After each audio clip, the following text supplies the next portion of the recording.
Hey, what's going on, everybody? Steve here, Raking Profit, and I've got a really interesting video for you guys today. You know, if you watch my videos, make sure to leave comments on the videos because this is how I'm inspired to make videos. And I had got an interesting comment. Any questions you guys ever ask, I do my best to answer them. But before we get into this video, I want to thank everybody who joined the Reseller Sourcing Handbook. I just launched this out last weekend. About 3 or 4 days ago, and we've had a great response. We've had a ton of people join, and people are already going through the program, and you know, they seem like they're really enjoying it so far. So just want to say thank you to everybody who joined, and just remember, you know, if you want to build a profitable business, it all starts with learning about what to buy and sell. So with that being said, thanks so much, everybody, and let's get into the video. So I'm on my computer. I was just doing some repricing on Amazon. Did some repricing on eBay, running some sales, doing some fun stuff, trying to get stuff to move. And I had a comment that had come in, and I was pretty shocked by it. And I wanted your guys' input. I wanted to know what you guys thought about this because I could see both sides of the coin, and I could see how a lot of people would get offended. But I'm curious what your thoughts are. So the question came in from D. Ray, and I'll put a picture on the screen of the comment. And she said, I have had to stop donating to charities because people like you are using donations to stock your business. I donate so people less fortunate can benefit, not for people like you to make money. So that comment came in on one of my YouTube videos, actually the video that I posted with my mom sharing the item that had gotten returned back. And this isn't, you know, I don't have any bad blood with this person. I'm not trying to, you know, throw you under the bus, although I think I am throwing you under the bus. But I just want to have an open conversation about this because I'm curious if this person is a reseller or more than likely this person is just someone who doesn't resell, maybe just randomly saw my video and is someone who just donates to the thrift store. Maybe they don't understand how things at the thrift stores work because the way thrift stores are run and operated now in 2021, moving into 2022 versus 1998, it's completely different. Now, I wasn't sourcing from thrift stores in 1998. I was a little boy, but I do hear about what it was like. So let's talk about this. So let's start digging into this comment. I have had to stop donating to charities because people like you are using donations to stock your business. Yes, people like me, hundreds and thousands of people across the country are stocking their eBay and Amazon business by buying from thrift stores. You know, did you know that a lot of the people who are in the thrift stores buying items, and, you know, I don't know the exact percentage. I'm curious what some of my followers would say, but I would say a large percentage of the pie of sales, you know, customers purchasing from thrift stores time and time again, that volume is coming from resellers, people who are selling it on other platforms.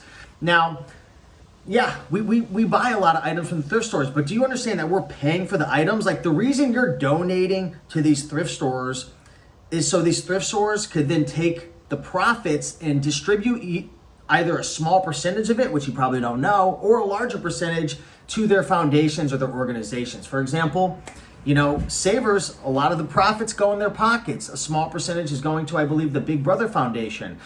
Goodwill, you know, there's a lot of money that are going to, you know, the people who own Goodwill and, you know, the presidents of the company, so on and so forth. I know there were some articles put out a couple of years ago where the person in charge, I forget if it was the CEO or whatever, made like $300,000 or $500,000 or more, something like that.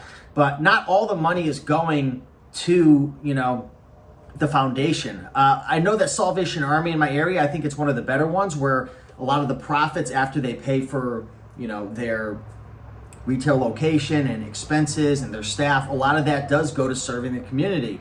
But, you know, when you donate something to a thrift store, it doesn't just magically turn into money and help people. Now, that's a little off what you're saying. What you were saying was, you know, I'm donating to charities because I want to help the community.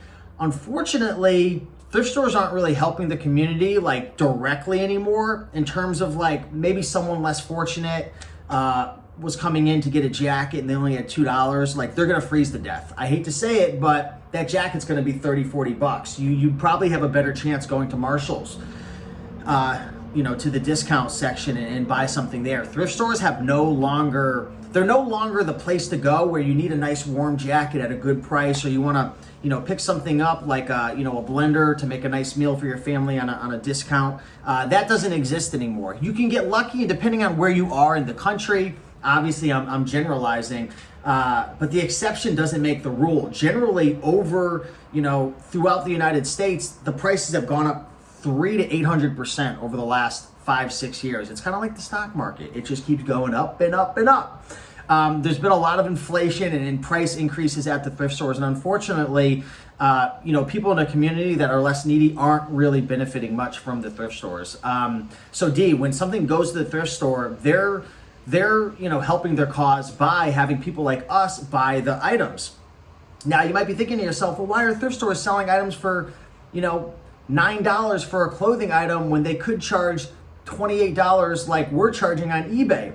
Well, let me break that down. First and foremost, the thrift store only has a certain amount of people shopping in the area. Let's just say there's a population of 10,000 people. The market is going to call upon what it's worth. If there's only 10,000 people and people only willing to pay $9, that's what it's worth. The reason we're able to get $28 online is because we're bringing it home, we're cleaning it up, we're taking nice pictures, we're steaming it, and we're offering it to millions and millions of people all over the United States. Supply and demand, you have more people interested, it drives up the price. That's the way it works. So yeah, we are getting inventory from thrift stores, but you got to remember, we're the ones who are buying a lot of the items from the thrift stores. We're the ones that are helping these thrift stores to then donate and help their causes. So yeah, we're buying stuff, but it's not 1998 anymore. The community isn't directly benefiting from, buying a nice warm jacket for $2. That ship has sailed a long time ago. So I get where you're coming from. And, for me, at least the way that I teach my subscribers is we don't only source from thrift stores, right? We source from thrift stores, we source from garage sales, we source from auctions, we source from flea markets, we source from libraries, we source from online sources, retail sources, all different types of sources. And the value that we're offering is we're taking items that a lot of times they could be broken, they could be dirty, they might need some love, they might need some TLC, and we clean it up and we bring it to the market and we bring it to a happy home. So I don't see anything wrong with what we're doing. And I think maybe you were just a little bit uneducated in terms of how it works at the thrift stores. But I get it. Like, I'm on your side as well. Like, I wish thrift stores were able to help the community more. It is a double-edged sword where, if they did offer jackets and different items for $2, yeah, the resellers would pounce on all the good deals and they would probably take it really quickly. So that doesn't solve the problem. But the brands that were kind of no-name brands weren't as valuable. They could still offer a lot of value to people that are less needy. But, you got to remember too, from the business standpoint, it's expensive now. Warehouse space, retail space, running a business in the United States isn't cheap for anybody. There's a lot of liabilities. People are getting sued.